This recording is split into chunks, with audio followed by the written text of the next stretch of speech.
and gentlemen, let's get ready to rumble!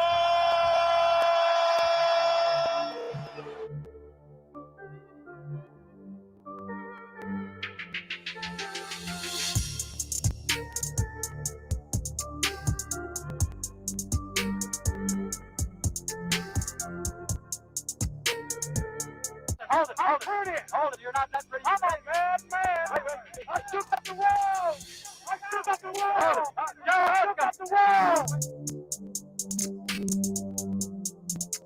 I bear witness, there's only one God, Allah, and Muhammad is his final messenger.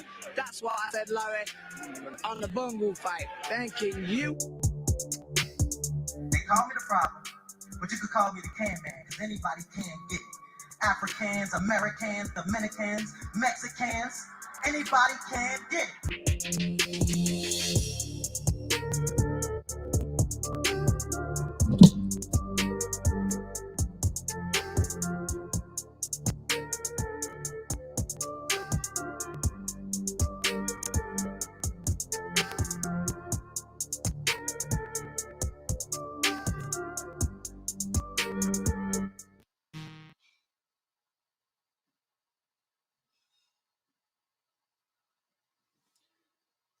How y'all doing, ladies and gentlemen?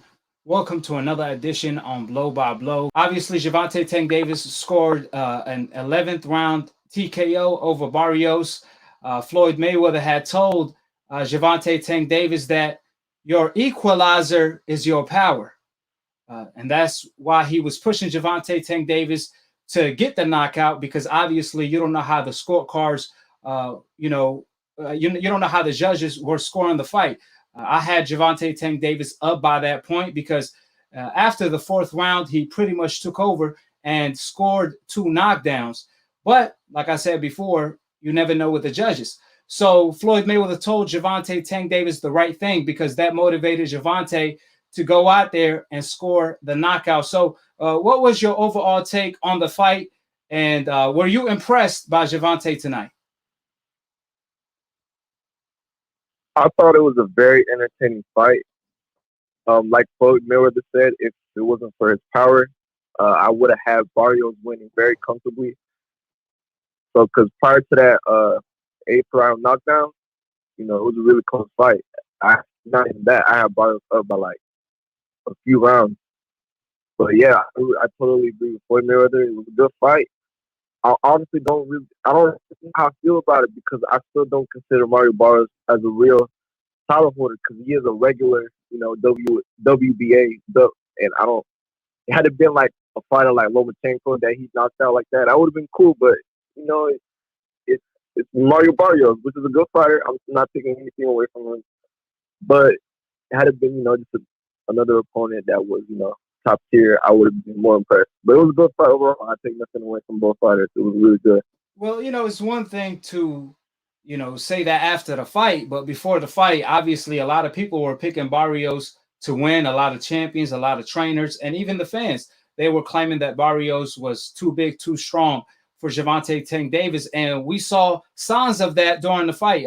You had the fight close, but after the 5th round, Gervonta pretty much took over. The first 4 rounds, I felt like Gervonta gave them rounds away. But after the 4th round, that's when Gervonta started to apply pressure, which was the key to victory, since he was the smaller guy. And, by the 8th round, you could obviously have Barrios up by 1 point, but that's when Gervonta scored 2 knockdowns. So, coming into the 9th and 10th round, Gervonta was up on my scorecard, but Floyd Mayweather just wanted to put the stamp on the victory. And what better way to win than win by a devastating knockout? I did feel like Gervonta abandoned the body because throughout the fight, usually Gervonta is a devastating body puncher. He will break his opponent down to the body. But in this fight specifically, Gervonta just was, too happy headhunting for some reason, even though the body was there. But the moment he did go to the body, I think Mario Barrios reminded him, because Mario Barrios in the 11th round and the round before that, he was catching Gervonta with some good body shot, with some really decent body shots. He was scoring like straight right hands to the body on Tank. I think that reminded Tank to go to Mario Barrios' body. So the moment he countered him to the body, well, with an uppercut, it was pretty much the game. The fight was over because a lot of fighters have great chin. Like Mario Barrios, he showed a hell of a chin. He was taking devastating blows by Gervonta throughout the night. Obviously him being the bigger, stronger guy, and Gervonta moving up to two-weight divisions, that also has something to do with it. But we knew that coming into the fight. We was wondering how the power was going to carry. Gervonta did carry his power because he dropped Mario Barrios with one single punch twice. I believe one time it was the right hook, and the second time it was the overhand left. But nevertheless, you're going to run in across fighters that have an iron chin. But usually the body is not made out of iron. So if you go to the body, you will eventually get your opponent out of there if you place the shot correctly, especially if you're a devastating puncher like Gervonta. So I think this is a good learning lesson for Gervonta. So, for him to go to the body more often as he have a devastating punch.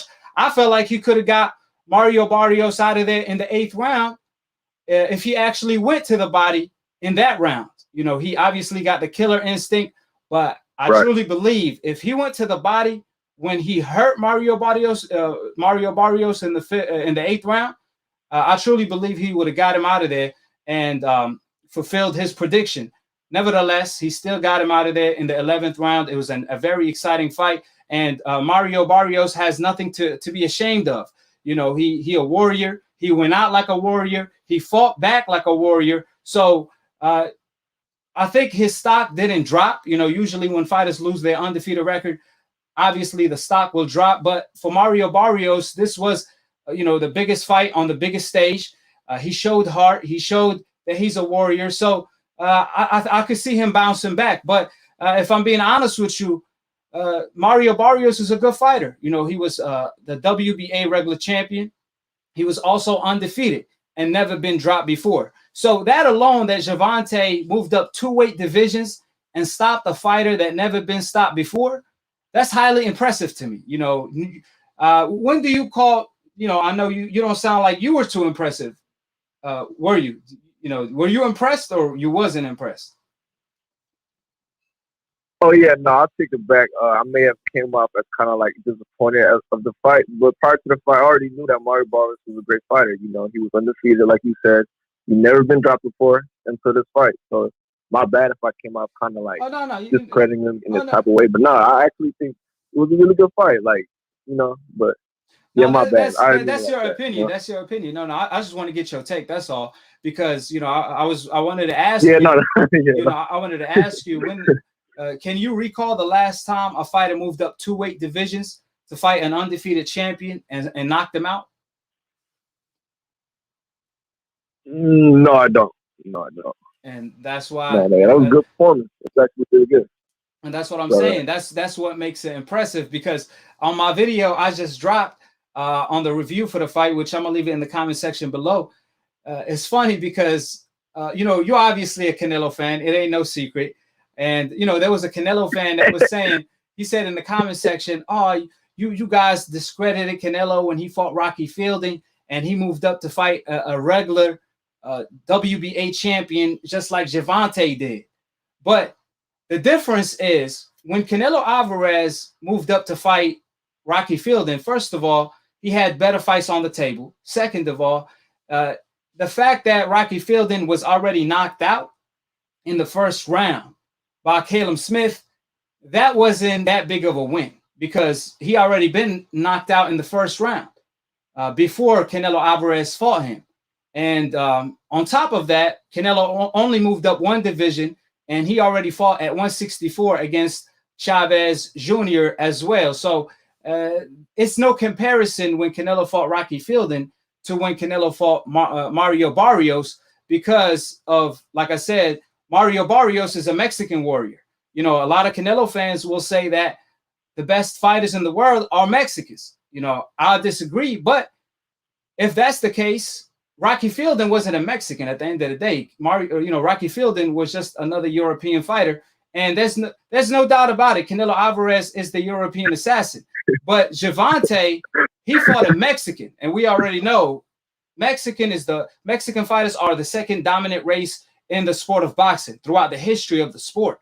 They warriors. They always, they go out on their shield. They never quit.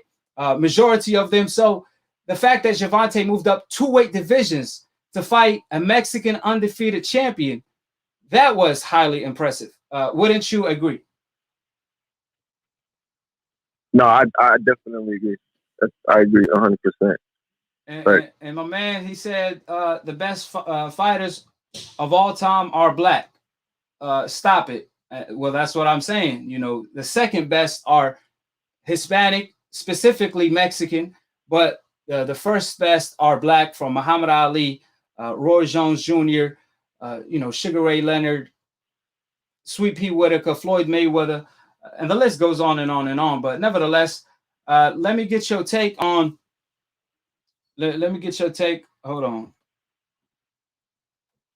Oscar De La Hoya gave his reaction to Gervonta Tank Davis knockout. Obviously, Oscar De La Hoya is Ryan Garcia promoter. Oscar stated that, he said, Gervonta Tank Davis, congratulations on the 3 divisions. You are the real deal. I love you for the fact that you are real. Hashtag Barrios, you are a true gentleman and a warrior.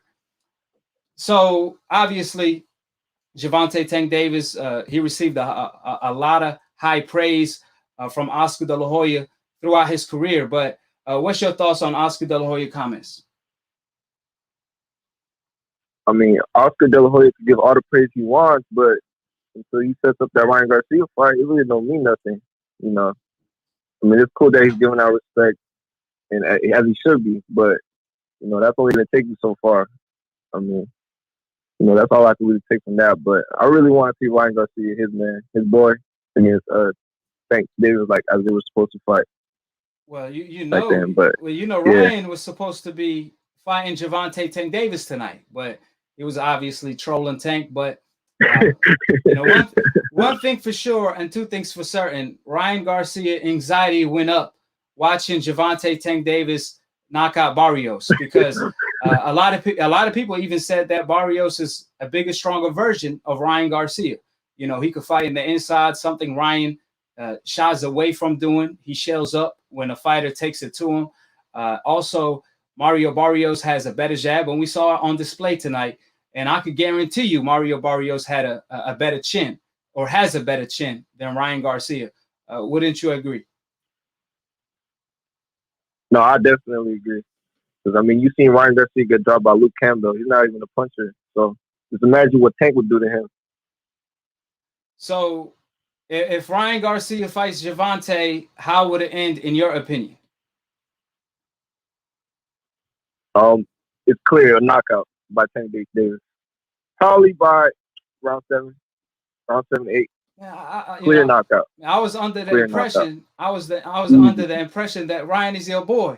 What's going on, man? He let you down or something? What happened? Hey, man, listen, man. This anxiety stuff is really ridiculous. Like, I gotta make a point real quick. I feel like a lot of people, have, like, mental health is not a joke, right? But I really feel like a lot of people face that, especially boxers, because they're putting that the spotlight. And for someone to make an excuse about having anxiety, I think is honestly BS. So we all face that at some point, and for him to use that as an excuse is just crazy. That's why I wanted to get Tank and see what it's all about. But and that's a great point. No, that's it. And like I always say that health issues is a real thing.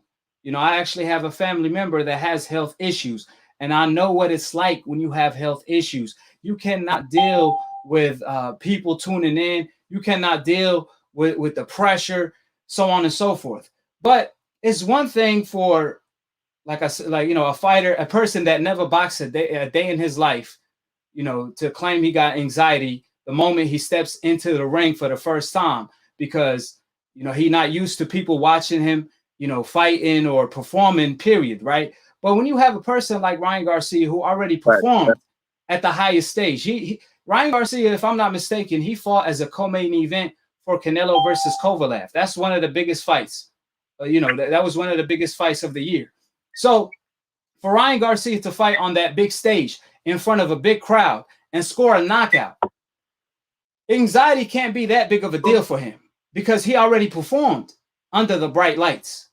So that's why it came off as an excuse, because usually a person that has anxiety will freeze up. He wouldn't even be able to let his hands go. There's a lot of fighters that, a lot of people say they are gym fighters. They're great in sparring, but when they fight under the bright lights, they can't no longer perform the same way as they do when they sparring, because when the bright lights hit, they freeze up. That's a person that has anxiety. But fighters deal with anxiety since the beginning of time. Even the baddest man on the planet, Mike Tyson, he said that fear is the best emotion. True. Mike Tyson said that fear is the best emotion because it gets him prepared for the fight. When you are afraid to lose, it makes you want to win even more. It makes you prepared harder. When you don't want to get up in the morning and train, that will make you get up because you know that you in for a real fight. So Mike Tyson is famously known for saying that anxiety, fear is the best emotion. But Ryan Garcia, on the other hand, he want to troll Tank, he want to troll Pacquiao, he want to troll Tio, he want to troll Devin, and then supposedly fight Fortuna. Then last minute pulls out, so, and then to make matter worse, to put icing on the cake, the moment Fortuna has a fight coming up with Diaz, that's when you see Ryan Garcia come out, talk trash about Devin Haney, this and that and the third, and he want to announce his comeback. So you could clearly see why a lot of people are not buying the anxiety, excuse, because like I said before, it's a real thing for the people that deal with it. But to make a mockery of it and use it as an excuse, that's not a good look on Ryan Garcia's behalf. Remember, Ryan did say that Gervonta Tank Davis remind him of the bully of the bullies that used to bully him in high school. This is what Ryan Garcia said. He said he want to fight Gervonta Tank Davis because Gervonta reminds him of the bullies that used to bully him in school. And looking back at hindsight, he really felt that way because he really treating Gervonta Tank Davis like the bully. Remember, leading up to the Luke Campbell fight, when Ryan was trolling Tank, using his name to promote his own fight, he said, Gervonta, don't run. When you see what I do to Luke Campbell, don't run. The only thing I'm afraid of is that Gervonta Tank Davis runs away and I'm afraid that Gervonta won't fight me after he sees what I do to Luke Campbell. And the moment Luke Campbell dropped him, I think that was a wake-up call. That's when he had to sit back and realize that if Luke Campbell can drop me and he's a non-puncher, imagine what Gervonta Tank Davis will do. So I think Ryan pays attention too much to the social media instead of being a fighter. They say he's the second coming of Oscar De La Hoya. But one thing, you could say whatever you want to say about Oscar De La Hoya. However, Oscar De La Hoya fought the best.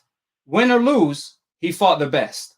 But you see guys like Ryan Garcia, copying that Canelo Alvarez duck print, but because he's in a division where it's really deep, he can't really go anywhere. And that's why he had to pull out the anxiety card to avoid Gervonta Tank Davis. Right. I agree. No, I agree 100%. Yes, sir. And I do want to get your take on another topic. So if you could stay on the phone, I'm gonna pick up another person that just called in, and I'll be right back with you. You don't mind? Okay, so I'm gonna stay in. Yeah, just stay in. I'll be right back. Sure. Yes, sir. All right. How you doing, AKHi? Who this is, and where you calling from? What's up, AKHi? Walaikum assalam. What's going on? Pretty good, man. Calling from San Diego, California, man. Oh, that's what's up. So I, you yeah, know, I'll be tuning in. oh, that's what's up, man. I appreciate the love and support. So for everybody that's tuning in this late, I appreciate every single person. Make sure you guys hit the like button and subscribe by clicking on the notification bell. It's free. It don't cost you a penny. So Errol Spence came out and said, good ass fight at Gervonta Tank Davis. He said Gervonta is different. So what was your thoughts on the performance tonight? Were you impressed or did you see vulnerabilities? So on and so forth. Man, look, man, I think Tech did like pretty good, man. I was starting to think like, Barrios might actually like hang with him a little bit. But after like, after he dropped him the first time, I knew it was over with it, man. And I actually feel like Tank could have ended him a little bit early. But I don't know if you heard Tank after the fight.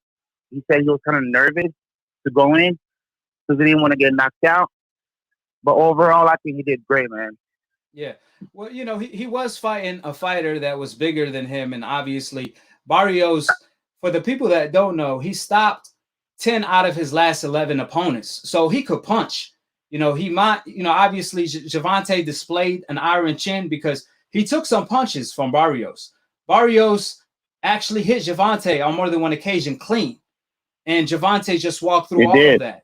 So I was impressed by Gervonta Tank Davis' chin. That's one thing. But I think at first he was fighting the wrong fight, but obviously he also had to be cautious because of Mario's power, and he did a great job utilizing his jab, which offset a lot of what Gervonta Tank Davis was trying to do early on.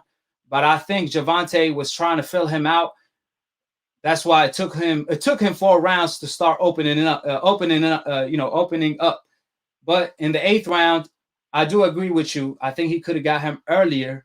He could have got him out of there earlier if he actually went to the body. But he was head hunting too much, which gave Mario Barrios, a warrior, a chance to survive. And you don't give a guy like that a chance to survive, because we saw the round right after that, he actually buzzed Gervonta with the left hook. I don't know if you caught that when he drove Gervonta He backwards. did. I caught that. I Yeah. called that. I hella called that. Yeah. So And like yeah, go I ahead. feel like people weren't talking about like I feel like a lot of people didn't, or a lot of people don't really talk about Tank Davis' defense. He was really, really like dodging a lot of those punches. Like he dodged a lot of Barrios punches. But like people don't talk about his defense. His defense is like really, really, really good. Yeah, that's a great Especially point. for being like a guy. Yeah, Yeah. that's a great point. Well, yeah, because Barrios got reach. You know what I'm saying? So here's Barrios trying to hit Tank, and he's not being successful. You know what I'm saying? So we got to give Tank on that too. His defense is like impeccable. And I don't hear a lot of people talk about that. Yeah, I mean, for a short fighter like Gervonta to go in the inside, you will think he obviously has to sell out by leaving himself vulnerable to getting hit. But he did a brilliant job taking Mario Barrios' jab away from him. I think he made the right adjustments there. He started using his own jab, and he was dodging a lot of punches as well. Every now and then he got hit, but that's the name of the game. If you box, you're going to get hit. If you swim, you're going to get wet. So he showed that he has a chin in case he does get hit. He could take a punch. And that's bad news for Ryan, because that's the only chance Ryan really had was to actually land a shot. But the fact that Tank has a chin, he could take damage like he's a tank. That's bad news for Ryan, because Ryan is not even as good as Mario Barrios in the inside. He won't be able to deal with the pressure the way Mario Barrios did, and even Barrios couldn't deal with it. But I think Tank showed superior defense in this fight. He always showed good defense, but I think he was more alert in this fight because he was going up against a bigger, stronger fighter than himself. At least I wouldn't say than himself, but just due to the fact that he was just naturally the bigger fighter. So, only few fighters that could do that. Obviously, Lomachenko, he's good at it too, cutting off the distance for a short fighter. Manny Pacquiao is another one, and you obviously have Iron Mike Tyson. You know, back when Mike Tyson was in his prime, he will fight. You know, pretty much everybody that Mike Tyson fought had size and height and reach advantage on him, and he always found his way Exactly. to the inside. You know, for the people that don't know, Mike Tyson, if you go back to his prime, on his heyday, he had superb defense. I'm talking about Mike Tyson will hardly get hit. He will make his opponent miss 7 punches combination and then counter them with a left hook and put them out. So that's why they call Gervonta Tank Davis the baby Mike Tyson, because of his skill level, his defense, and his power. You know, he got that killer instinct the same way Mike Tyson had. He got that mean streak in him. Either you got it or you don't. You know, so, well, you know, what's your thoughts? I don't know if you've seen the clip. Mike Tyson said that Gervonta Tank Davis is the greatest right now. Obviously, he has a lot more to prove. But what do you thought? What's your thoughts on Mike Tyson giving him that high of a praise? I didn't see the clip, but I have to agree, man, with Mike Tyson, man. You know, I really think Tank is like the best right now. You know what I'm saying? Like going up in weight, you know, going up 140 and fighting Barrios. You know what I'm saying? Like, I think he's proven a lot, man. You know, especially this fight right here. You know, I was just telling my girl earlier that a lot of people, when you're a good fighter, like such a like the caliber of Tank Davis, people just like expect you to go in a ring and just like be Superman. You know what I'm saying? Like, you know, and like they think so high of you that they don't really notice the changes that you have to make with each fight. You know what I'm saying? Like, you know, Barrios a different fight, so you have to literally study that fight and do different things to win. You know what I'm saying? So people don't see the adjustments that's being right there and then. You know what I'm saying? Exactly. Because they already expect so much of you. You feel me? Yeah, there's a lot of high expectations. We saw tonight Barrios Exactly. had a great game plan. I mean, I thought he did brilliant the first 4 rounds, keeping Tank at bay with his sharp jab. And Barrios was Yep. he was doing one thing that was really smart on his behalf. You know, he obviously also have one of the best trainers, Virgil Hunter. If you peep what Mario Barrios was doing, he will throw punches, but he won't commit. It will be a sharp punch, and he will bring his hands right back. So he was just throwing snappy Right punches. back. I was saying, yes. And I was saying that because I said I think like he respects Tank's power, you know, unlike Cruz last time, you know, because Cruz wanted to bang with Tank and he found out the otherwise, you know. So I think Barrios was a little bit smarter than that, you know. So he didn't like at first. I feel like he didn't want to go blow for blow because I think the moment he was going to try to go blow for blow, that's when he was going to lose, and he was trying that with Tank, and I think he notices every time he was Tank, he's not the one to back up. You know what I'm saying? So it's like I think he felt that because in the beginning he was definitely using his reach, keeping Tank at a distance. You know what I'm saying? So, but yeah, you're right. Every time he threw a punch, he would kind of like go back. You know, he wouldn't keep going. yeah, he never committed. You know, when you don't commit to the punch, it's harder to counter. So he knew Gervonta early on was trying to counter him. So what he did was, in order to take that away, he will throw snappy punches where Gervonta wouldn't be able to counter him. You know, we've seen Gervonta, you know, try to reach for Marios, but he wasn't there because he will use his distance very well. So, like you said, Gervonta had to make adjustments, you know, to win this fight. You know, it's not like he just goes in there and walk through his opponents like a tank. You know, he is strong. He does punch like a tank. He blasts like a tank, but he has skills. That's what pays the bills, really. You know, we saw even in the 11th round, it was a well-placed uppercut counter to the body that got Mario Barrios out of there. It wasn't really the headshots. So, you know, it's all, man. Yeah, I was yeah. I was gonna say, what did you think about that?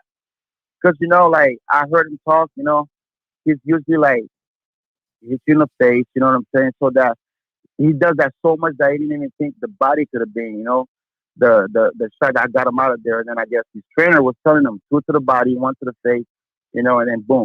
Because he did hit Barrios like a few, with a few, that uppercut, you know what I'm saying? And Barrios was kind of taking him.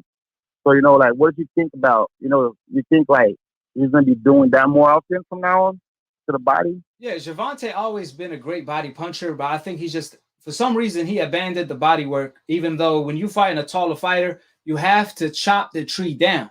That's how you get the bigger fighter to drop his hands and be more vulnerable upstairs.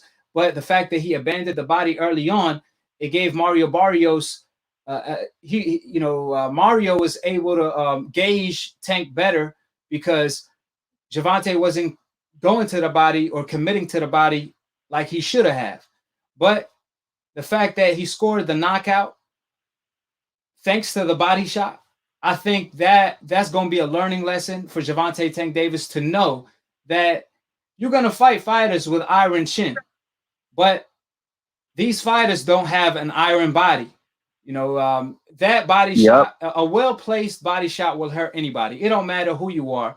If you're not preparing for a body shot, if you're not flexing and you get caught off guard by a body shot, it will take your breath away, especially if you're already tired in the later rounds. That's when going to the body is even more effective because the fighters are more relaxed and less intense than they were early on in the fight. So I think that's just another learning lesson. Well, with that being said, any last thing you want to say?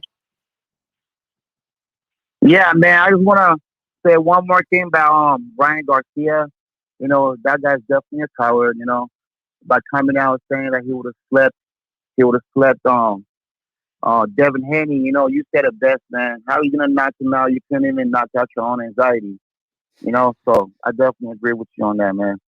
Man, that's cold, man. That, But man, like I said, we'll see what Ryan do. yeah. He got a lot to prove. He got a lot to prove with the stunt he pulled. He did himself a disservice. I mean, yeah.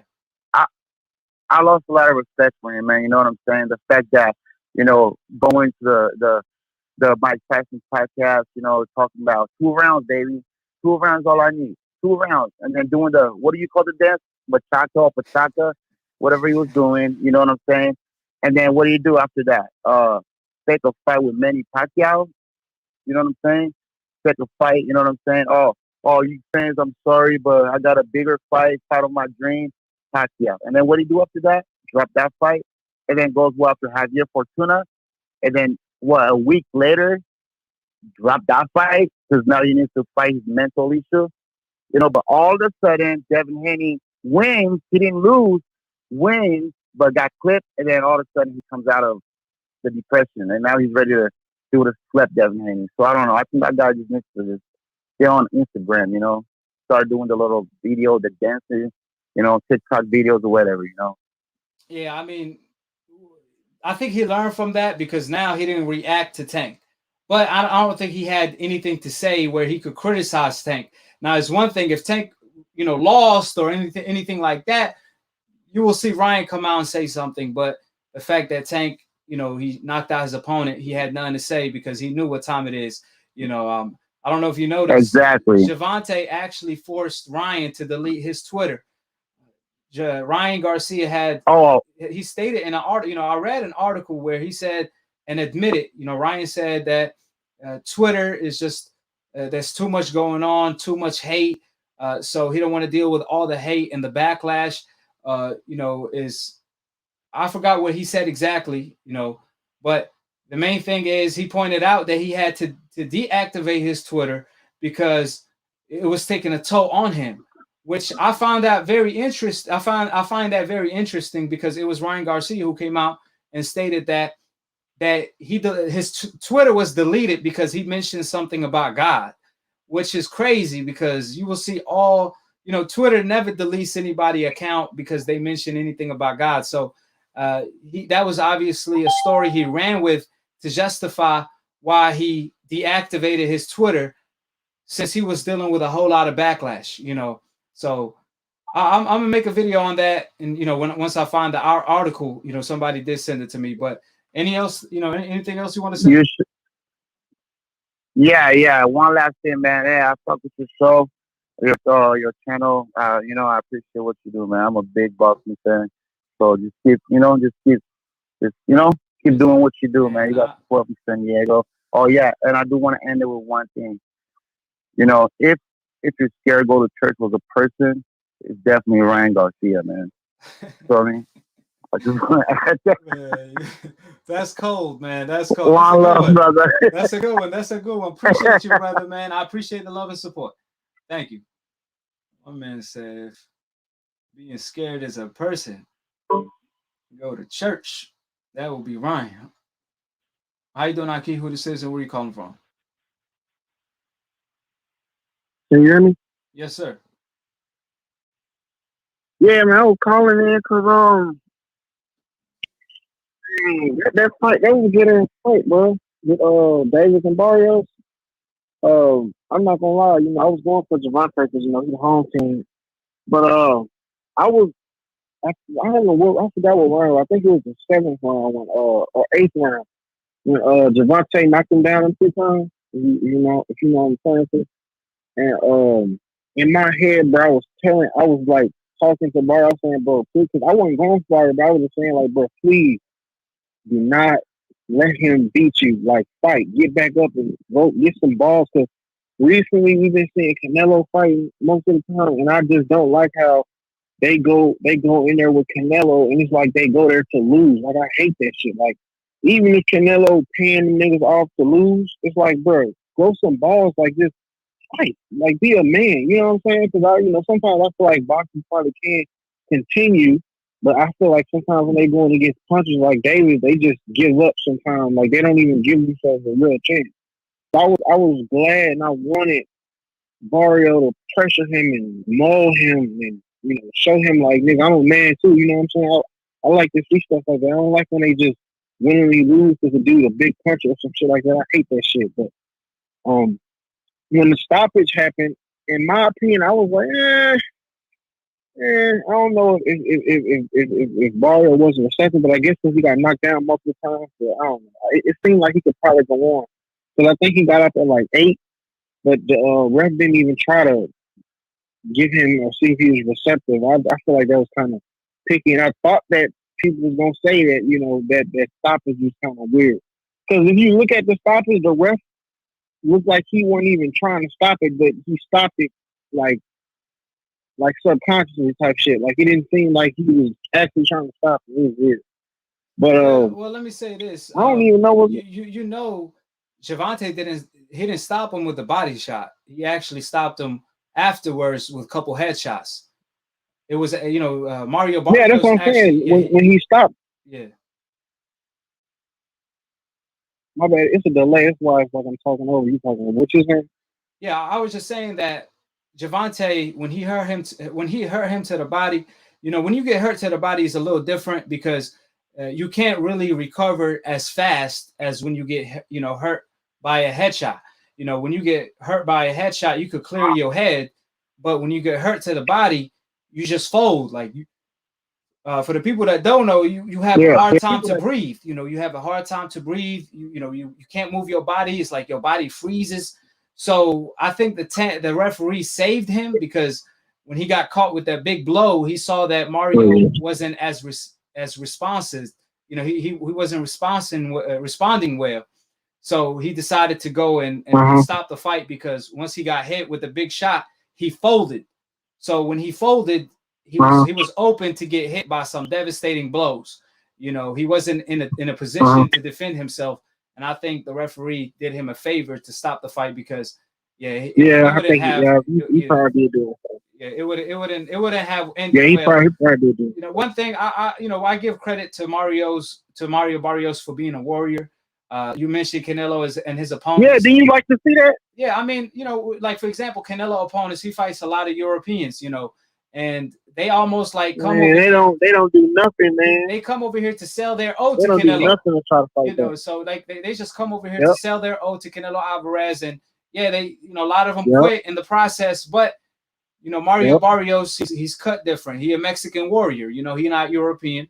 Not saying anything about European fighters, but we know, you know, a lot of the Mexican people don't forget you if you quit. So he obviously had to fight through. Quitting is not in their vocabulary. So that's why a guy like Mario Barrios wanted to go out on his shield. He wanted to win that bad. Either I win or I go out on my shield. So, you know, that's my take on it. But let me also get your last take on this. Teofimo Lopez Sr., he stated that now he's interested in Lomachenko rematch at 135, which is shocking to hear. Yeah, let me say something about that. That whole situation, you don't even have to say anything else. That whole fucking situation is fucking weird. This nigga Tio he got his fight canceled with Cambosis. Why the fuck is his daddy talking about some fucking Lomachenko shit? And he ain't even do anything with Cambosis yet. I don't know what the fuck. That shit weird as hell. Why is Bob Arum talking about Lomachenko and Tio, and Tio ain't even fight the fight he's supposed to fight yet? For some fucking, I don't know what, COVID or some fucking ticket sales or whatever, like, I don't know. And then you got Ryan Garcia over there, his bitch ass, like, fuck, this nigga really a bitch, bro. This nigga's such a bitch. I have no respect for him. He is nothing but a bitch. That shit he did with Manny Pacquiao, let me tell y'all something. It was never a fight with Manny Pacquiao. Even Oscar, y'all can look this up. Oscar De La Hoya even came out and said that wasn't real. That was just something Ryan was doing for Instagram. That was never a fight. Manny was never talking to him about that shit. That was just some shit Ryan did on some bitch ass shit. That was just some bitch ass shit he did for fucking Instagram to get some more shit to his name, right? Then y'all are a fool to think that Ryan Garcia, he got like 8 or 10 million followers on Instagram. I'm telling y'all that shit fake. He paid for them fucking followers. Don't no fucking body know no goddamn Ryan Garcia. If you go to a Walmart, don't nobody know who that nigga is, bro. I promise y'all, dude. I promise y'all, bro. This man ain't got a big fight yet. How the fuck he got 8 million followers? Y'all better stop believing that shit. He got paid followers on his account. All right? Then this is another thing about Ryan Garcia. Ryan Garcia could have beat Fortuna or whoever the hell he was supposed to fight, and Gervonta just beat whatchamacallit. You couldn't tell me that Gervonta and Ryan Garcia could have had a fight in December next. Or maybe October. That shit could have lined up perfectly. But see how all this shit just goes down the drain because everybody want to bullshit with this boxing shit. Then you got Bob Arum, bitch ass, who needs to hurry up and die. I ain't trying to get your channel striked or something, but man, Bob Arum needs to, I don't know how the fuck this nigga still alive. You trying to, man. But listen, because these folks some hoes, man. These folks some hoes with this boxing shit. And I'm not biased. I'm an Errol Spence fan, and that nigga saying some ducking ass shit too. Just to be honest with you. I know it's LDBC and we for the Black Fighters, but they be on that bullshit sometimes too. Because Errol Spence, every time somebody, I don't think he's ducking Terrence. That's what people get mixed up. Errol Spence and Terrence Crawford do not have control over who they fight at all, really. Okay? They can want to fight each other more than any two humans has ever wanted to fight each other in history. But it is up to Bob Arum and Al Heyman and the people in the suits behind the scenes to make that damn fight. Errol and Terrence probably don't even give a fuck about fighting each other at this point because it's like, bro, that shit been going on for fucking years. So and Terrence Crawford, I know that nigga frustrated. So why you think Errol? So you said, but you said Errol's ducking. So if that's the case, I think Errol is my thing. This is my thing with Errol. Errol is saying, like I just said, Errol is saying ducking ass shit behind closed doors. I think Al Heyman is telling him they don't want him to fight Terrence until he gets his third belt because they want Errol to have all the cards in his favor to be the undisputed A side. So if he loses, they still cash out. You see what I'm saying? And they probably gonna have a rematch clause, or maybe they do 3-fight deal and milk that shit. You know what I'm saying? So I think that EJ probably is trying to have all the cards stacked against him. But my thing with Terrence Crawford is, Terrence, bro, you bullshitting with that fight too, because you letting Bob Arum act like that's your white daddy and you his slave and he just do whatever the fuck you want to do. Bob Arum single hand. Let me ask y'all this question. Terrence Crawford, we all know what this man can do. How the fuck this nigga 36 fights in and he's not a Hall of Fame? He's not a household name. How the fuck is Terrence Crawford not a household name? And Errol Spence got like 12, 13, 14 less fights than him, and Errol Spence is more known than Terrence Crawford. Because Terrence Crawford re-signed with Top Rank. Now, I excuse him for signing with them the first time, right? But him re-signing, that just goes to show that Terrence Crawford is an idiot. And I don't even know what the fuck Bomac doing. Like, I'm pretty sure Floyd got in contact with this nigga before and said, dude, you get away from Top Rank. Somebody has to warn this nigga, but I guess we don't give a fuck. He just like, the people say he like an old school fighter, but he letting this white man single-handedly destroy his whole fucking career. Because Terrence Crawford should be a household name at this point, man. I mean, I think he's a big name for sure, but he could be a bigger name if Bob Arum is doing what he's supposed to do. But I see Crawford leaving Bob Arum, but I could guarantee you this: Crawford want that Aerospence as bad as he want to breathe, but you know, you only could ask for a fight only for so long. I mean, he's been asking for that fight for 3 years now or 2 years. So, you know, I think he looking at it. Once I leave Bob, or once his contract is up, he'll see what's up. But that being said, I appreciate talking with you, my brother. You know, so I'm gonna get back to the callers. All right. All right. Yeah. Appreciate it, man. I'm saying, but that's what he said. That's not what I said. That's what he said. But I don't agree with, you know, a lot of the, you know, talking points he brought up. But let me go ahead and bring my man real quick. So let me bring this to your attention. Teofimo Lopez, he came out and said that, no, not Teofimo Lopez, Teofimo Sr. He said that they are now interested in a Lomachenko rematch. That's the biggest fight in the world, which I don't agree with that. We all know when Teofimo Lopez himself, he posted a poll on Instagram and he asked his fans, who you guys want me to fight next? Gervonta Tank Davis was the main person they wanted him to fight. Then it was Devin Haney. It wasn't a Lomachenko rematch. So when you have you know, Teofimo Sr. claim that that's the biggest fight in the world, how come the first one wasn't the biggest fight in the world? You know, you see Teo, he had to postpone his fight because he couldn't sail. You also have Lomachenko fighting on the same day as Gervonta Tank Davis. Gervonta fighting on pay-per-view, Loma fighting on ESPN, and Gervonta still gets way more attention. So we all know that the bigger fights for Teo are the Devin Haney fights and the Gervonta Tank Davis fight. Ain't nobody trying to watch that Lomachenko fight again, where Loma threw no punches for the first half of the fight. So again, Teofimo bypasses Devin Haney, and now he's looking to fight Lomachenko again. It makes no sense because Teofimo went on the zone and he said that even if Devin Haney lost to Linares, I want Devin Haney next. Then Bob Arum comes out and says that Teo manager, he want to make Lomachenko rematch or make Teo move up and fight Pedraza at 140 on pay-per-view.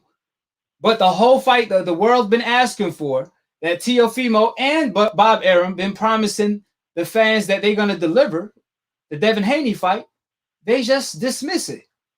What's your take on the quick turnaround by Teofimo Lopez team? So I got to say a few things about that.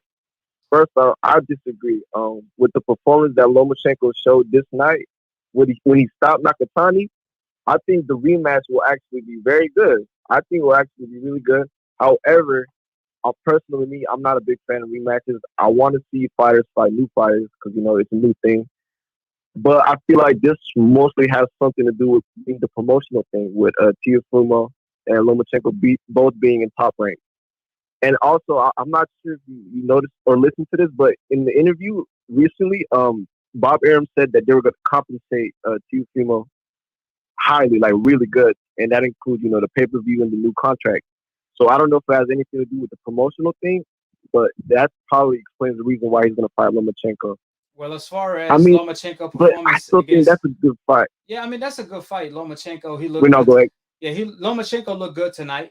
He beat Nakatani, but styles make fights. I told you guys, Loma was going to dominate Nakatani because Teo fought Nakatani at a distance. So Nakatani was able to utilize his height and reach. But Lomachenko, he does the clear opposite. He takes it to the fighter.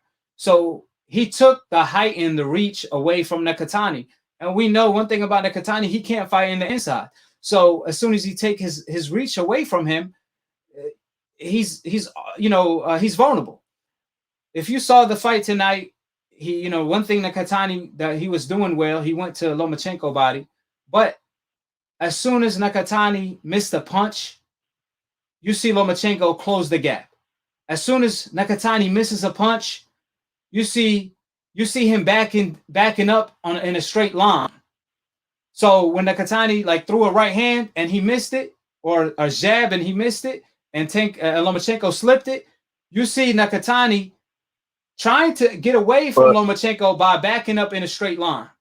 But if you go back and watch the Teofimo Lopez rematch, Teo will circle Lomachenko. He will turn when Lomachenko turns. When Lomachenko pivots, Teofimo will pivot. But that's not what Nakatani brings to the table. Nakatani doesn't have great footwork. So style make fights at the end of the day. Nakatani's style is made for Lomachenko to look good. But Teofimo Lopez's style will give Lomachenko problems. So it's a good fight. But it don't have to happen right now. We want to see who's the undisputed champion. Devin Haney versus Teofimo Lopez. That's a lot of dispute. That's a lot of controversy. I could guarantee you that Devin Haney versus Teofimo Lopez is a bigger fight than Teofimo versus Lomachenko. So why not fight Devin Haney? And then down the line, Teofimo could always go back and fight Lomachenko, or Lomachenko could fight Teofimo. Either way you slice it. I even rather see Teo versus Gervonta Tank Davis. That's a bigger fight, and that's a fight that the fans want to see. So yeah, I'm not a fan of rematches, and of course, the network, Bob Arum, he will rather make in-house fight than make a fight that he has to do joint promotion. But this won't even be a joint promotion because Devin Haney just became a free agent. So Devin Haney could easily go to ESPN and fight Teofimo Lopez. So that's not even really an excuse as far as, house fights, in-house fights. Now, if you're saying that he want to make fights where he owns both of the fighters, both fighters fight under him, that's another thing where he gets to keep all the money. And if Lomachenko wins, Bob Arum wins because that's his fighter. If Teofimo wins, Bob Arum also wins because that's his fighter as well. But that's the difference between PBC, The Zone, and Bob Arum, ESPN. Bob Arum only makes the fights that he believes his fighters could win.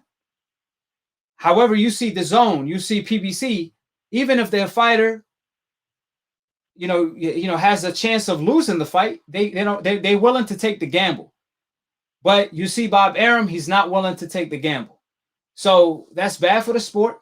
But Teofimo cannot hide behind a 90 years old man because he said he's the shot caller. He said that he calls the shot. Whoever he wants to fight, Bob Arum will make the fight happen. So we take him at his words. But he also said that he was going to send Devin Haney a contract. And that also turned out to be a lie. So cap season continue. This is volume 2 of the cap takeover. And that's what it really is. That's what it's turning out to be, because you never heard Teofimo Lopez come out and deny anything Bob Arum said. When Bob said, Teo manager informed him that they more interested in a Lomachenko rematch or Pedraza since my man at 140, what's the guy name? Josh Taylor, since he's not available, they are willing to, to stay busy by fighting Pedraza or Lomachenko. But Devin Haney is not an option, And when Bob Arum said it, he didn't say that wasn't his plan. That was Teofimo manager plan. And we know Teo manager, he does what Teo wants him to do, right?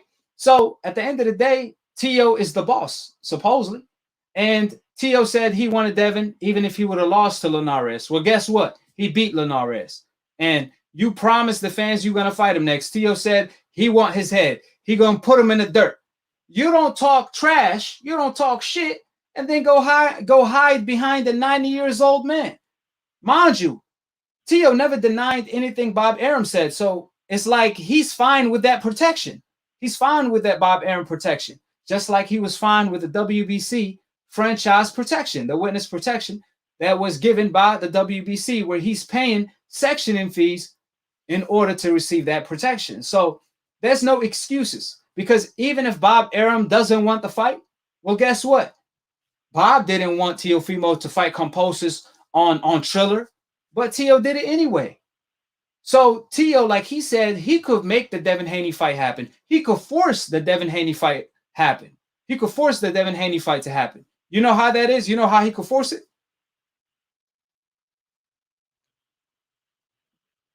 No, wait, no, tell me. The way he could force it, which this is what Teofimo said out of his own mouth. Teofimo Lopez, he could easily petition to fight Devin Haney. He said, I could mandate Devin Haney to fight me next with my franchise title. He admitted that the franchise title is pretty much an interim title, because only an interim title or a mandatory can mandate a champion to fight him. A champion cannot mandate an interim holder or somebody beneath him to fight him. You don't see you see Devin Haney, he can't mandate Ryan Garcia, who's the interim champion, to fight him. But Ryan could mandate Devin Haney to fight him as the interim champion. So Teofimo revealed to the public that with his franchise title, he could make Devin Haney his mandatory and force that fight to happen. So either Bob Arum makes the fight happen on pay-per-view on ESPN, or if Bob Arum doesn't agree, they could take the fight to purse bid like they did with Composis, and the highest bidder will get to get the fight. They will get to take the fight. So there is no excuses to why Teofimo Lopez, if he doesn't fight Devin Haney next, there is no excuses.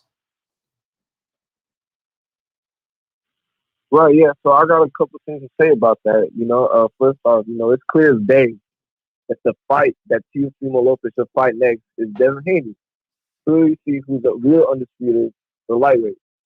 However, there's also just, this where the boxing politics comes to play. Like, honestly, if you were Bob Arum, would you risk losing all the belts to somebody from Matchroom, or would you have two of your fighters in the house fight together and win the win-win situation? Yeah, well, I just explained that. That's how it is, and I don't like it. But... Right. Yeah, no, I agree. I just go ahead, bro. Yeah, I agree. But I just explained it, that if Bob Arum doesn't do what Teo wants him to do, Teo can force the fight either by, like I said, he could force the fight by petitioning to make Devin the mandatory. He could become Devin Haney mandatory, and the WBC will order the fight.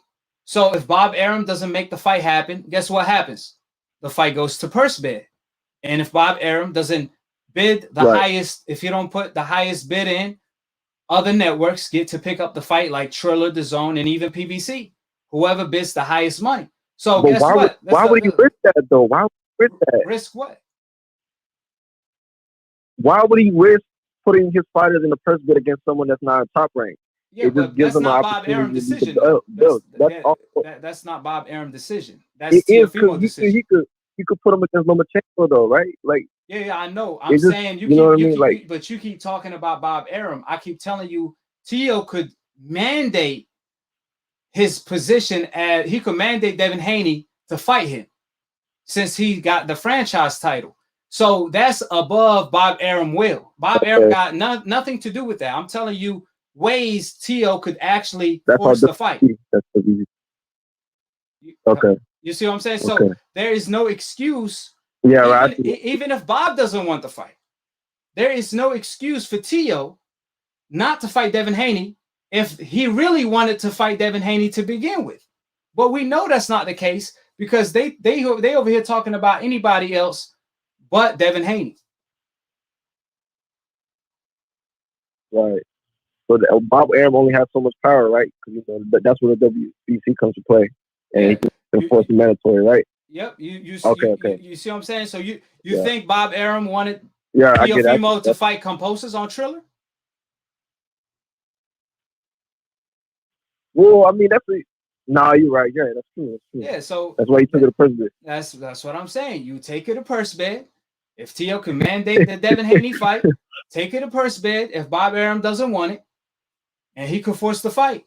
But again, that apparently Teo and Bob Arum are on the same page. I'm telling you, Tio is just using Bob Arum as a cover. It seemed like Tio is hiding behind a 90 years old man. But let me go ahead and pick up the last caller.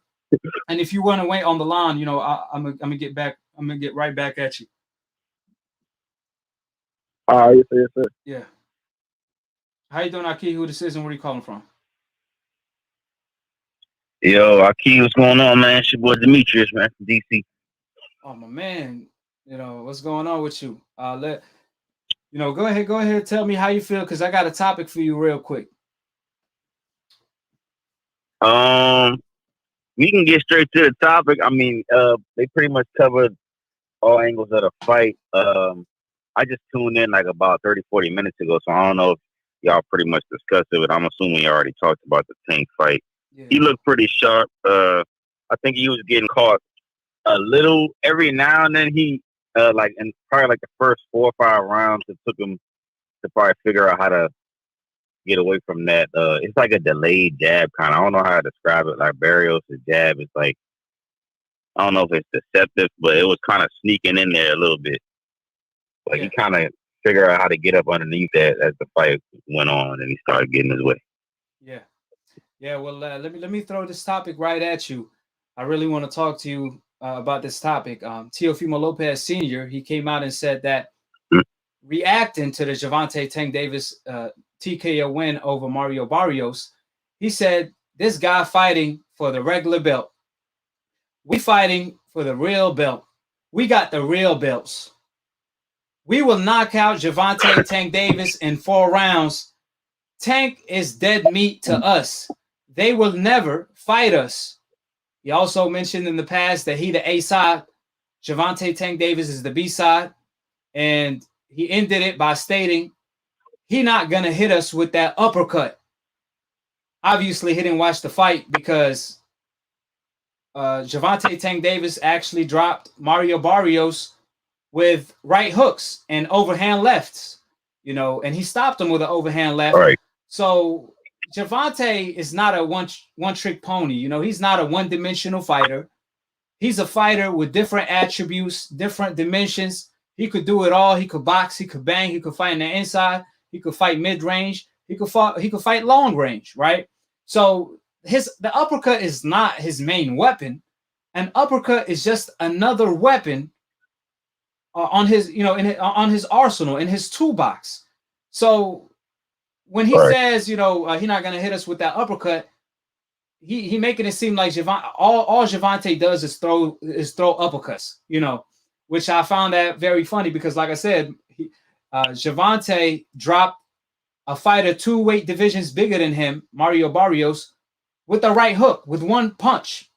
And he followed it up with another knockdown with the overhand left, with one punch. He also stopped him to the body with a left hook.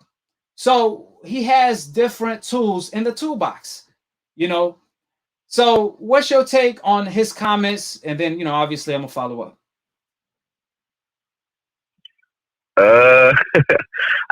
Yeah, I figured he would say something like that, so I'm not surprised, but I don't know, maybe he was watching the replay of Santa Cruz and having nightmares about that uppercut or something. I don't know, but yeah.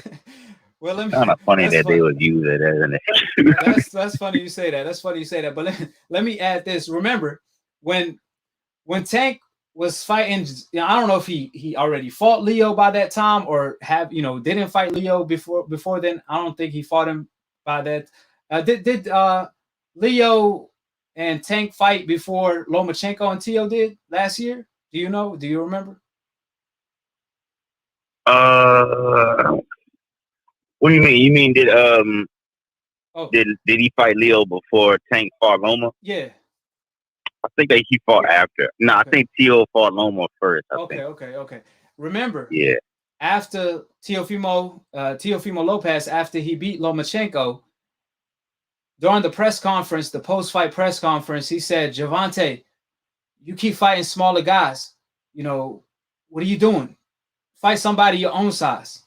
So it's funny that Tio Senior and Tio Junior, both of the Tios, they always critique Gervonta Tank Davis of fighting supposedly smaller fighters. So when Gervonta Tank Davis knocked out an undefeated Pedraza, who Teofimo Lopez, who Bob Arum said that could be a potential opponent today for Teofimo Lopez. Gervonta Tank Davis knocked him out at 130, and now he's fighting at 140 himself. Pedraza, he fighting at 140. But Tank, he knocked him out at 130 when he was still undefeated, when he was a champion, and that was Tank's step-up fight, right? Tank stopped the fighter his size or a little bit bigger during his first step up at 130. So when Tank's fighters his size, he get criticized, even if he knocks them out. If Tank fights a fighter smaller than him, he get criticized. And now Tank did exactly what Teofimo Lopez was criticizing him of not doing, which is fight a fighter bigger than him. Gervonta moved up 2 weight divisions to fight an undefeated Mexican, an undefeated champion that's 2 weight divisions bigger than him, Mario Barrios, right? And he knocks him out. Yeah. Now it's something else. One day is one thing, the next day is something else. So you can't win for losing. So if Teofimo Lopez could knock out Gervonta Tank Davis in 4 rounds, we all would love to see it. Remember, Teofimo Lopez, when he did a poll on his own Instagram, and he asked the fans, who do you guys want me to fight next? Gervonta was the #1 fighter that his own fans wanted him to fight next. Yeah, I do remember that. You know what I'm saying? And then it was Devin Haney. It wasn't Lomachenko, but now they want to talk about Lomachenko rematch. So if you could knock out Gervonta in 4 rounds, go ahead and do it. What are you waiting for? If Tank is dead meat, this and that and the third, but you see Teofimo Lopez and his team, they come out and say, we the A side. You're not the A side, we the A side. So if you really want the fight, you're not gonna claim you the A side when you really not. That's not how you go into negotiations claiming you the A side. When facts say, when numbers say you are not the A side. People lie, men lie, women lie, numbers don't lie. Gervonta already been on pay-per-view twice, did tremendous numbers, always sells out arenas. On the other hand, Teofimo Lopez have never sold out an arena on his own. Triller had trouble selling tickets. Gervonta bring the stars out. Yeah, you got Teo. His pay-per-view fight with Composis already got postponed 4 times. 4 freaking times because he couldn't sell tickets or pay-per-views. So how is Teofimo Lopez? You know what's crazy about that is like, that whole thing. I actually was looking forward to the undercard too, because it was a fighter. I don't know if you remember, like a while ago, it was a fighter named Haven Brady, Hitman Haven Brady. He's like a featherweight. He only 3-0 right now, but he's supposed to be on the undercard. So that's postponed too. So I'm like, man, like he's messing up everybody's money. But I don't know. I guess August 14th, hopefully. And hopefully. But that's what I'm saying though. You see Teo Senior keep claiming that Tank is scared. He will never fight us, but he claims he's the A side. If Floyd Mayweather, when he was pound for pound #1 as Pretty Boy Floyd, if he claimed he was the A side when he was calling out Oscar De La Hoya, he would have never gotten that fight. I don't care if Floyd Mayweather before that, Floyd fought Baldomir. He sold $500,000 on pay-per-view. He fought Gotti, sold 300. He fought Zab Judah, sold 400,000 on pay-per-view. And that was a lot back then because at the time. So Floyd was pound for pound #1, and he was already a pay-per-view star, not as big as Oscar, but he was the closest thing to Oscar at the time. And Oscar De La Hoya told him 80-20, 70-30 or nothing. You fight me at my own division. Yeah, that was wild. You got to move up to 154. And he had him wearing them 10-ounce gloves and all that. Heavyweight gloves, 10-ounce glove. I mean, come on now. Yeah, Floyd did whatever Oscar De La Hoya wanted in order to make the fight happen.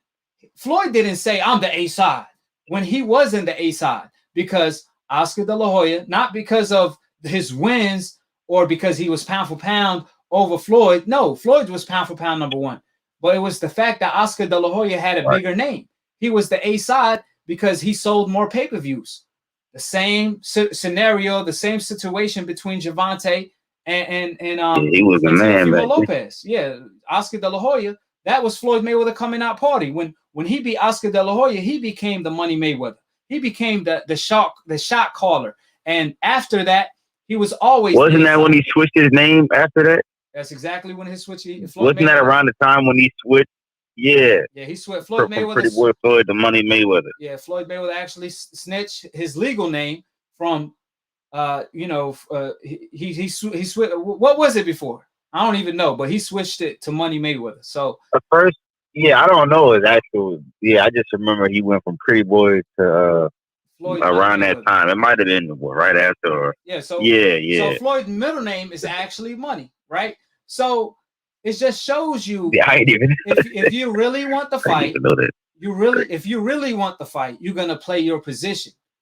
You can't claim something you are not and claim the other guy is ducking you when he's the A side and you're the B side. You know what I'm saying? So when T.O. Senior says we the A side, that's a way to avoid Gervonta Tank Davis indirectly and blame it on Tank and throw shades at Tank. Because like I said, if Floyd Mayweather claimed he was the A side, he would have never gotten the Oscar De La Hoya fight.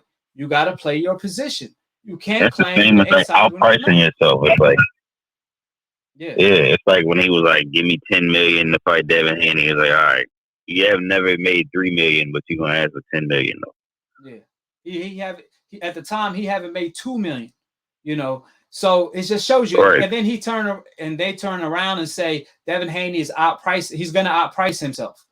Devin Haney's gonna outprice himself when they were the ones that asked for $10 million. And funny enough, Devin is more paid than T.O. anyway.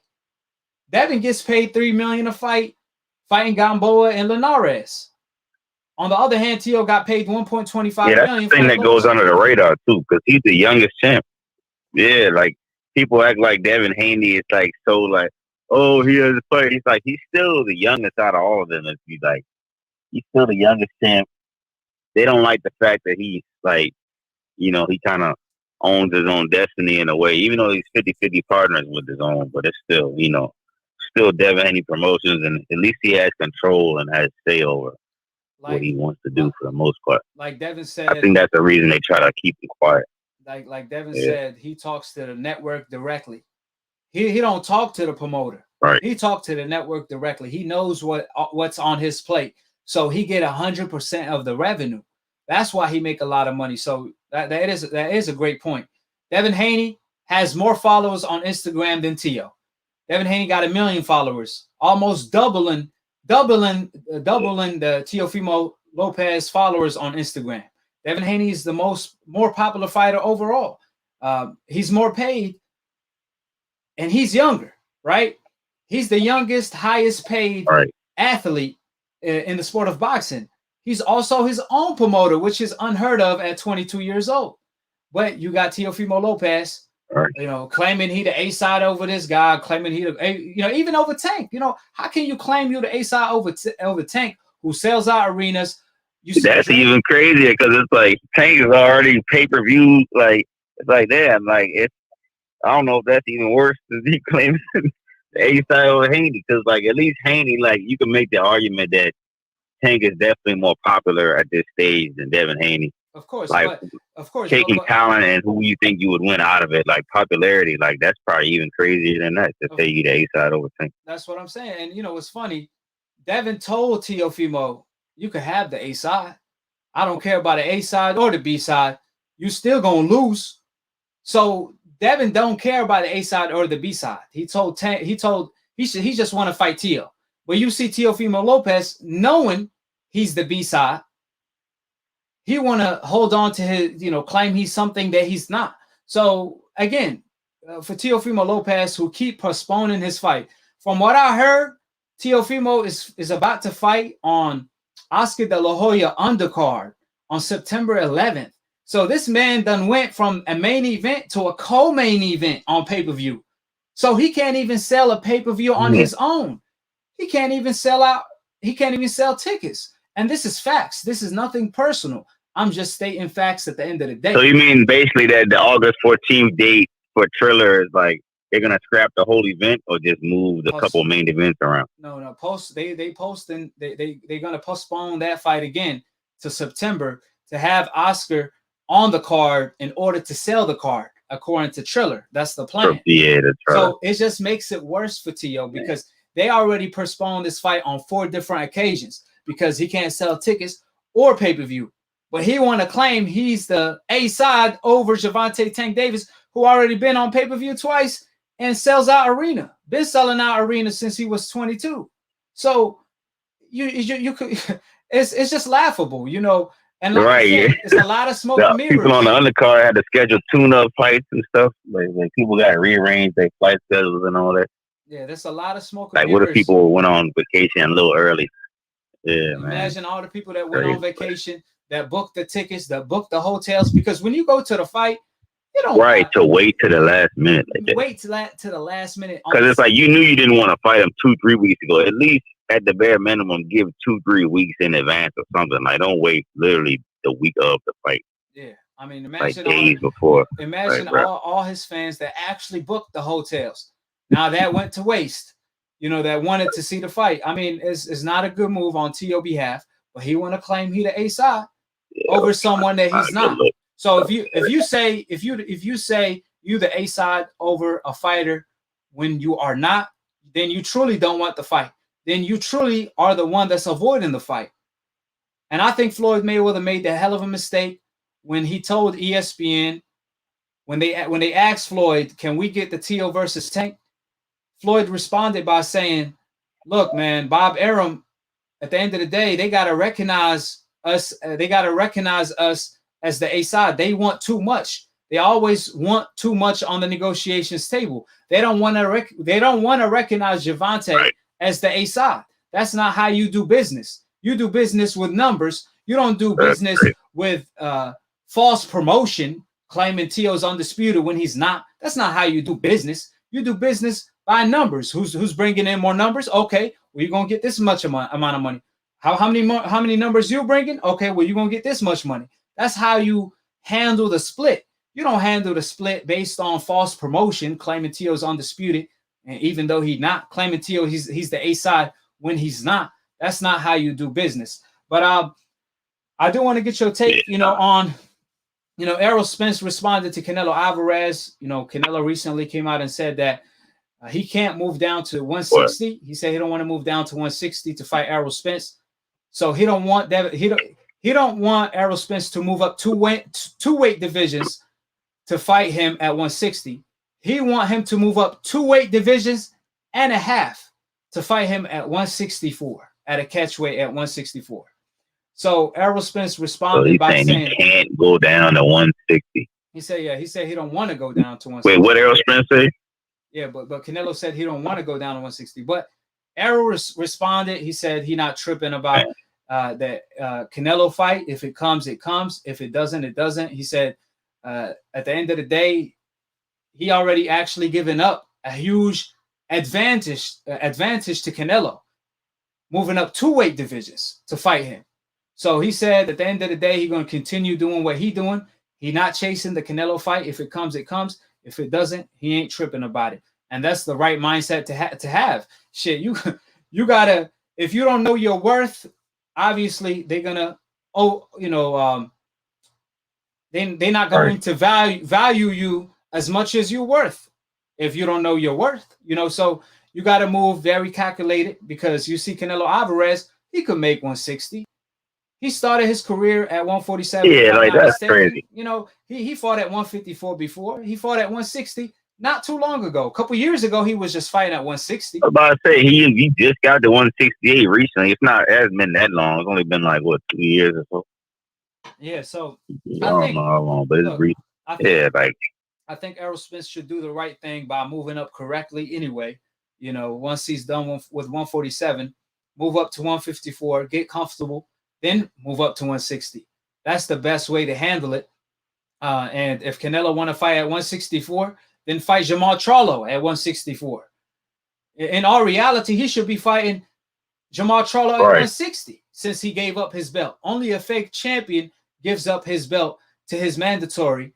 And avoids that fight to this day. It's been 7 years where Canelo Alvarez have been avoiding the Fabulous Four of his time, Andrade and the Charlo twins.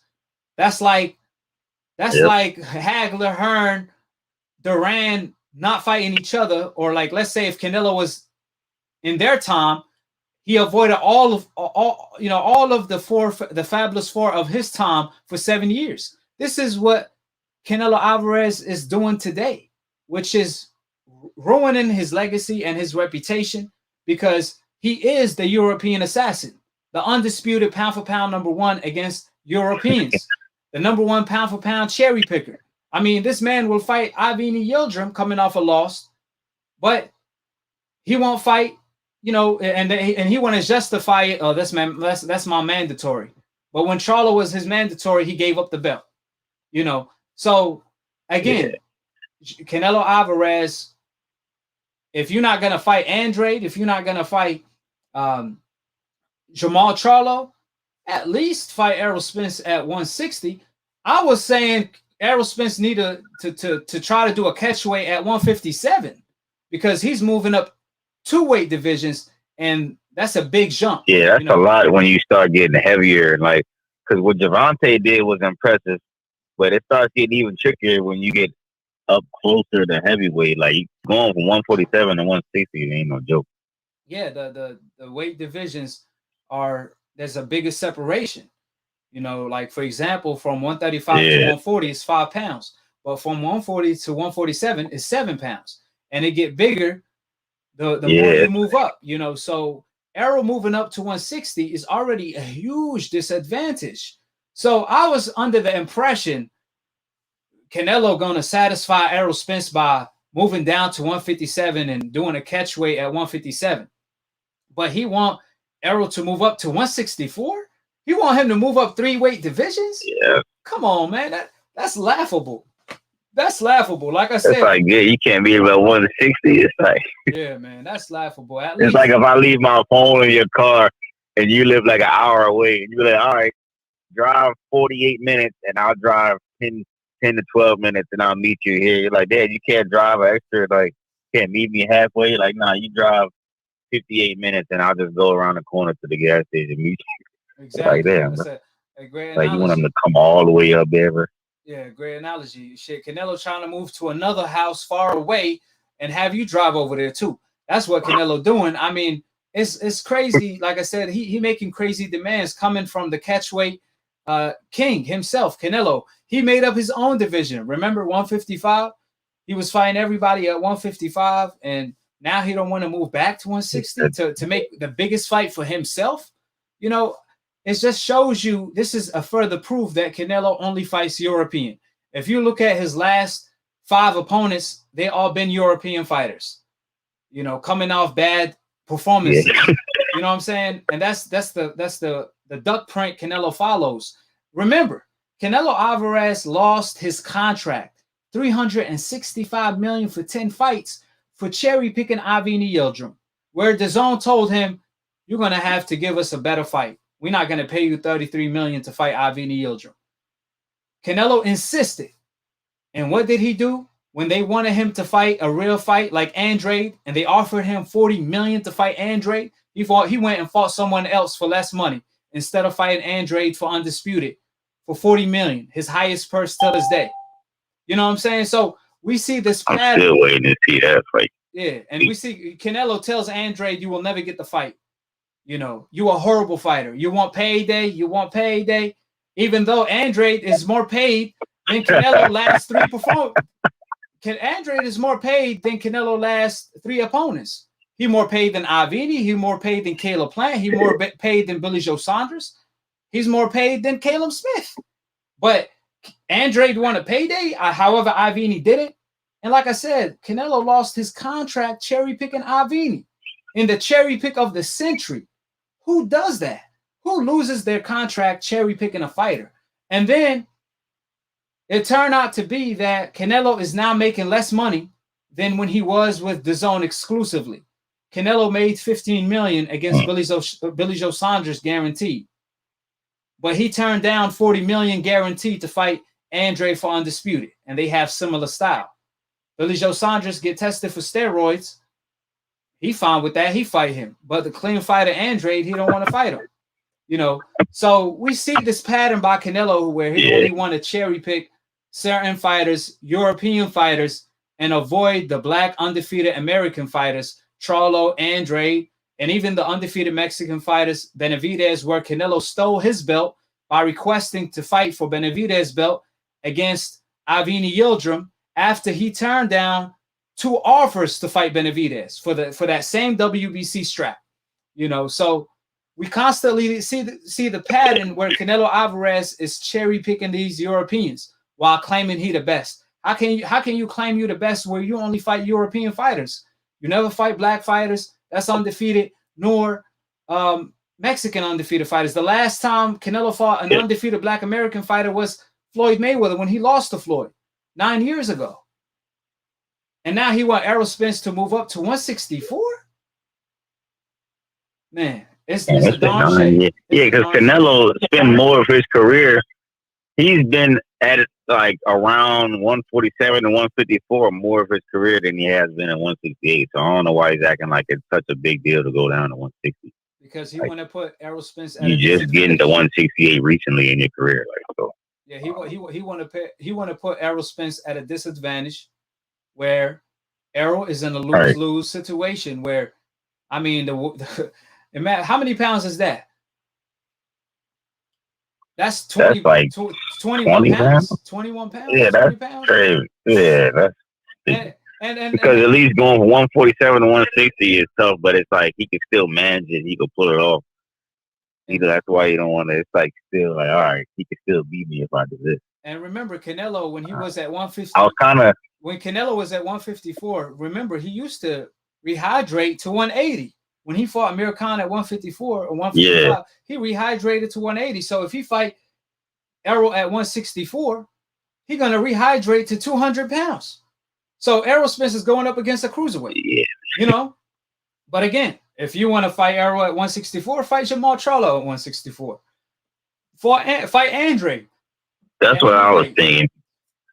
Excuse me, fight Andre at any weight. I was thinking one day like maybe we would get like a Charlo versus Andre. And I'm like, damn, we can't even get that. Like, can we get Andre versus Benavidez? Like something. It's like they're all looking at each other, but then it's like I don't know, man. It's like when the two best people in practice don't want to play against each other. It's like, damn, all right, well, can we get this? It's like Andre versus Charlo wouldn't be a bad fight. That'd actually be a pretty good fight. But I don't even know if that's gonna happen. Yeah, and who knows who's gonna fight David Benavidez? I feel like he's just on the outside looking, and he's like knocking him. Yeah, Andre is not moving up. I don't think he's moving up to 168 anytime soon. They trying to make the Gennady Golovkin fight happen for him, so hopefully that takes place because it will open up a lot of doors. But Charlo on the other end, he was supposed to fight Benavidez, and he obviously started backpedaling, and then same thing. When he's supposed to fight Andre, then he told Andre fight Montiel. So yeah, Charlo been moving very, he moving. I was surprised by that too. Yeah, he been moving very funny lately, and you got to realize his nickname is the future of boxing, but few years from now he gonna be the past of boxing. I mean, what are you waiting for? You got to make moves. You got to make powerful moves. Fighting Benavidez is a powerful move. And let me tell you this: it's actually Benavidez that changed Charlo's mind about moving up to 168, because Charlo on more than one occasion and even recently said he will fight Canelo at 168, whatever to please Canelo. He said, I will move up to 175 to fight Canelo. And then his last fight, he said, I'm at 160. Come see me at 160. You see him backtracking his statements, not because of Canelo. He will still fight Canelo at 200 pounds. Because they are the same size anyway. But his main thing is to avoid Benavidez questions. So how can you avoid Benavidez questions? Say you no longer moving up to 168. However, it's too late for that. I think Charlo should never had mentioned Benavidez. He should have never had his name in his mouth, because when he started saying he's gonna break his neck and move up and knock him out, he gonna walk him to shit. Excuse my language. That kind of, you got to back it up now, and Benavidez, He called his bluff. So I think a lot of what Charlo's saying is actually all thanks to Benavidez when he says, you know, I'm only going to fight at 160, so on and so forth. I see a lot of Canelo fans, they want to say, oh, Charlo, he backtracking on Canelo. He don't want to move up to 168. No. Thank you. You guys should thank Benavidez. Canelo himself should thank Benavidez for getting Charlo off his back. That's what you guys should do, and that's what Canelo should do, because Charlo still is he will still be more than willing to fight Canelo at 168, even at 175. But like I said, Charlo only said that to avoid the Benavidez questions, you know. But again, it's too late for that. But any last thoughts on that? Is the other Charlo Jamel? He's a little lighter, isn't he? He's still at 147. No. He at 154. He about to be undisputed, you know. So he's at 154. No, I mean like because all right. So yeah, because I know Jamal is the one that was like that we talking about, but I'm thinking maybe we could get Jamel Charlo versus Andre. I don't know. I'm just hoping, maybe wishing, trying to like play matchmaker. Yeah, I mean, because it's like, you know, we're probably not gonna get Canelo versus, you know, so maybe we can get the other one. Yeah, I mean, let me say this. It makes more sense for Jamal to fight Andre because they're in the same division and they both have weight, so they have belts. They both have belts, so it's only right for them to fight each other. Yeah, but okay. At the end of the day, I think Jamel will be more than willing to fight Andre than Jamal, because I heard Jamal lost to Andre in the amateurs. Also, I think stylistically, for some reason, Jamel does better against southpaws, while Jamal does better against orthodox fighters. That's what it always seemed to be to me. All the fighters that gave Jamal trouble were southpaws. I think that's his kryptonite. But Jamel, he excels and overperforms fighting southpaws. We've seen that against Lubin.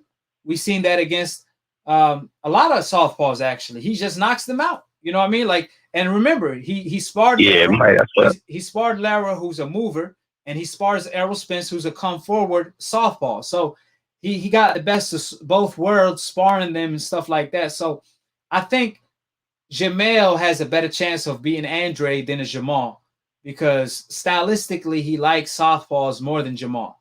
You know, it's kind of interesting how Yeah, and we might actually have a better chance of seeing that.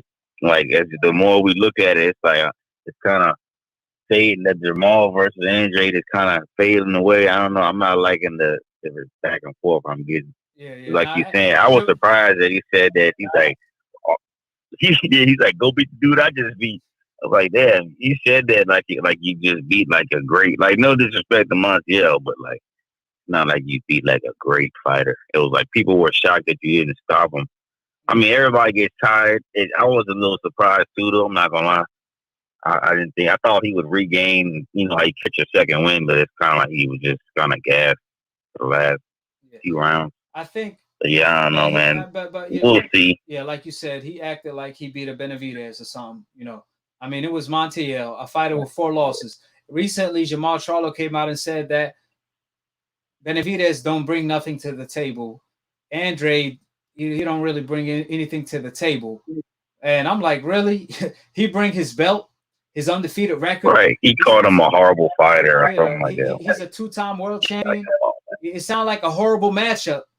It sounds like stylistically it's not a good matchup. That's what he's saying. Like, oh, this man got a great chance of beating me. That's what Jamal Charlo is saying indirectly, because Montiel didn't bring nothing to the table. Montiel has 4 losses. 1 came by knockout. So how is he bringing more to the table than Andre? Andre bring more money to the table, which what all the fighters fight for. He bring legacy to the table. So it's just like I like I said, he making himself look bad. I really think Jamal needs, you know, a lot of the things he say, he got to, you know, is really making him look bad, because it's funny because he came out and said at one point, if these fighters don't fight me, they're going to go down as some suckers. So when you make a comment like that, you only could be talking about Canelo and Gennady Golovkin. But when he does an interview again, he says, yeah, Gennady Golovkin and Canelo, they will fight me eventually. And it's like, what? you know, one day you say one thing, the second day you will say something else. So he just got to make Yeah, up his man. mind, you know. A lot of them are doing it. I'm like, man, what's going on? Yeah, I think What's going on? Charlo more They must specifically. be forgetting they on camera saying this stuff. I think with Jamal Charlo, I think his situation is a little different. I think because Andrade and Benavidez is on his tail, he's trying to make it seem like now is everything is all business. You know, with Canelo, with Gennady Golovkin, Andrade, and Benavidez. That's what he's attempting to do in order to avoid the backlash. But he a fighter on the coincidental list. He got the complexion for the neglection. They're not going to protect him the way they got the way they're going to protect the fighter like Canelo who got the complexion for the connection. But that being said, I appreciate you, my brother. I'm gonna go ahead and end the live. You know, Yeah. you know, it's 6 o'clock in the morning for Yeah, me. appreciate it, man. Yeah, appreciate it, man. You know, great talking with you. So with that being said, like I said, YouTube, I'm gonna call in again for sure. yeah, for sure. I'm gonna go live at the end of this, you know, this week again. So yeah, just stay tuned. Bet. Appreciate it, my brother.